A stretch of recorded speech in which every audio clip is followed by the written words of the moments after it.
Hi guys, good afternoon. At magluto tayo ng ulam natin for lunch. Late lunch na guys kasi alas 2:30 na. So ayan, nagluto tayo ngayon ng bangus. Ayan guys, oh, bangus.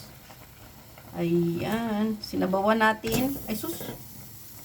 At lagyan natin ng ayan. Yan ang ating bangus guys. Takpan muna natin guys. At nalagyan ko na yan ng salt. And mamaya na itong sitaw. May sitaw tayo. Ayan yung gulay natin. So mamaya na. Mamaya na yan.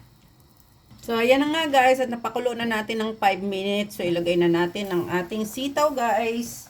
Para hindi siya masyadong ma-overcook ang ating bangus. Tama lang yun sa pagluto ng ating sitaw. Ay maluluto na rin ang ating isda. So ayan guys. Takpan ulit natin guys. Ayan. So, ayan na nga guys, at lagyan na natin ng pangsigang. Konti lang ang lagay kong pangsigang guys, kasi hindi ako pwede masyadong maasim ngayon guys. Ayan. Ayan na. Ayan, tama na yun.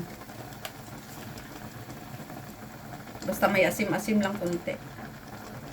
Hindi ko sana siya lagyan ng sinigang, kaso nga lang parang na-miss ko rin yung konti yung pang sinigang natin. Ayan guys, sinigang na bangus. Ang sarap. Ayan guys. Ayan, ating sinigang na bangus. Ay, naano na yung ulo niya. Ayan. Ayan. Ang sarap. Ayan ating ano dyan. Thank you so much for watching guys. At ito, ready na ang ating bangus na to guys. Ayan. Ready na ang ating. Ayan. Yan ang ating sinigang na bangus guys. Thank you so much for watching guys.